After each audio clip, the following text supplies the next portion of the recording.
Hare Krishna, Namaste. Chapter 13 is entitled as kṣetra-kṣetrajñayor, also as Prakriti Purusha Vibhaga Yoga, also as Prakriti Purusha Viveka Yoga. Sloka 3, Part 5. kṣetra-jñaṁ cāpi mām viddhi sarva-kṣetreṣu bhārata kṣetra-kṣetrajñayor jñānaṁ jñānaṁ mataṁ mama. Arjuna, understand that in all the bodies, the self who is the knower is also me.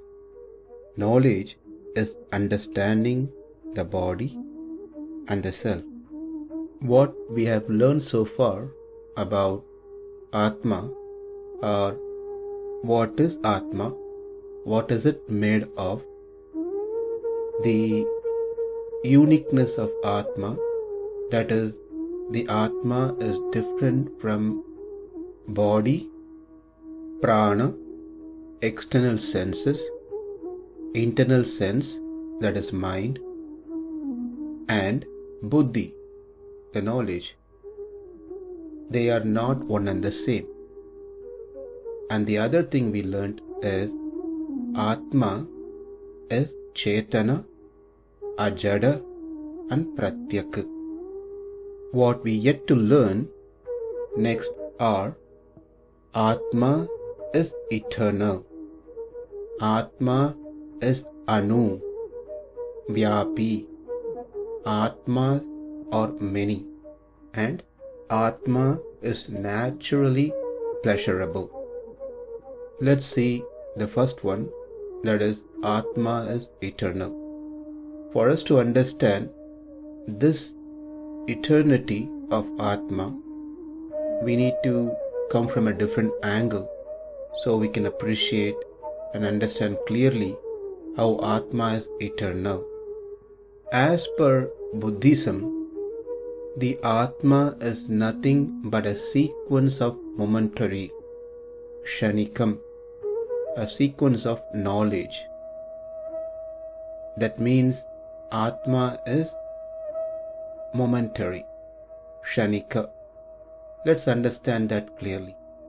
Say there is a knowledge of something, call that as knowledge 1.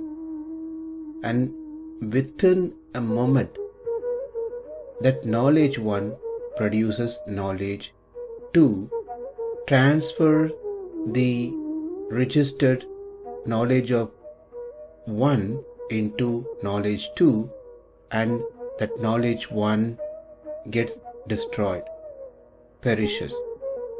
Now knowledge 2 gains something, and then it produces knowledge 3, and it transfers to knowledge 3, and knowledge 2 perishes. And this sequence keep continuing. Therefore, they say that this is kshanikam, is momentary, it is not permanent. Therefore, Atma is not permanent, is momentary. It keeps created and destroyed. But there is a problem with this theory.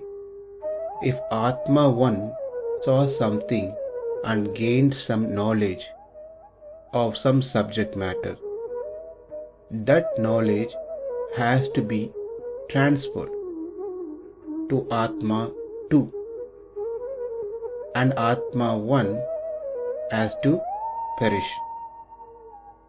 Atma 2, which gained the knowledge from Atma 1, adds up its own knowledge and now transfer that knowledge to the next new Atma. So this keeps continuing. What's going to happen is only confusion. Whoever saw is not the same who is going to experience later. If I saw something yesterday, say I saw a pot yesterday. Today, if I have to touch that pot which I saw yesterday, then I am not the same person who saw yesterday. I am a different person. Therefore, this cannot be accepted.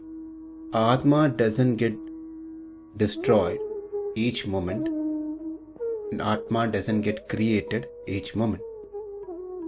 Atma is stable. When it's not stable, then it cannot be eternal. Atma neither created nor get destroyed. Let's understand further on this topic. Say I went to Mathura last year. I saw a person over there. And last Sunday, when I went to the local temple here, I saw the same person here. So, 1 year back, this person was seen. And after 1 year, this person is again being seen. If it is not the same person who saw the person 1 year back and now, then I cannot say I saw this person 1 year back. I am seeing him now again. That I cannot be a common I. Because as per Buddhism, the one who saw was a different person, different Atma, and one who is seeing now is a different Atma. So the best way of saying this would be, someone else saw yesterday and I am seeing that person now. Here, if I just see that person, someone is standing, I could see that person. That means I have recognized someone is standing there. Therefore, it is only pratyaksha. When I could refresh, recollect and remember this person is the same person whom I saw last year, that is smarana. I remember. When these two things happen simultaneously, then that is called pratyabhijñā. That is, I who saw this person 1 year back is the same person whom I am seeing now. From this we can understand the Atma is stable, long lasting. It is not kshanika, it is not momentary, as it is stated in Buddhism.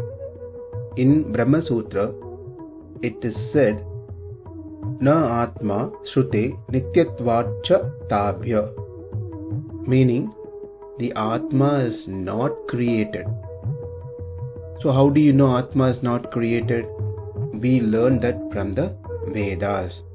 In the Kathopanishad, it is said, Na jayate mrete va vipaschit. That is, the Atma is not created and never get destroyed. In other words, there is no birth, no death for Atma. Well, we often hear that this person died. Someone took birth. Well, what it means is that Atma, when it has taken the body, it come into existence with the body. Therefore, it is said, he has taken birth. He passed away. But in truth, Atma remains as it is. There is no birth, nor there is death for Atma. This is the same statement that Krishna himself says in 2nd chapter 20th Sloka. Na jayate mrete va kadaschit. Only word that is different is vipaschit, and what Krishna says kadaschit. But the message is same. Vasamsi jīrnāni yatā vihāya navāni grihణāti naroparāni tatā sharirāni vihāya jīrnāni anyāni samyāti navāni dehi. This also we saw in the 2nd chapter 22nd Sloka, where Krishna says that Arjuna, when your garments, when your dress is worn out, you just throw them away and wear a new one. You don't think much about it. You don't worry about changing that cloth. Similarly, when the body becomes useless, the Atma just simply rejects that body and takes another body. When the Atma takes another body, and that time it is called birth. When the Atma leaves the body, that time it is called death. Therefore, the Atma is not taking birth, Atma is not dying. It is when the Atma comes into existence with a body, that time it is called birth. When the Atma leaves that body, that is called death. So what is getting created and destroyed is the body, not the Atma. We can find various statements in the scriptures which says that Atma is eternal. Nityo nityanam. Ajaha nityaha shashvataha ayam purana. So it is very clear that Atma, as per the Shastra, Atma is eternal. It is not momentary, as it is understood by Buddhism. We will continue the other qualities in our next session. Namaste. Hare Krishna.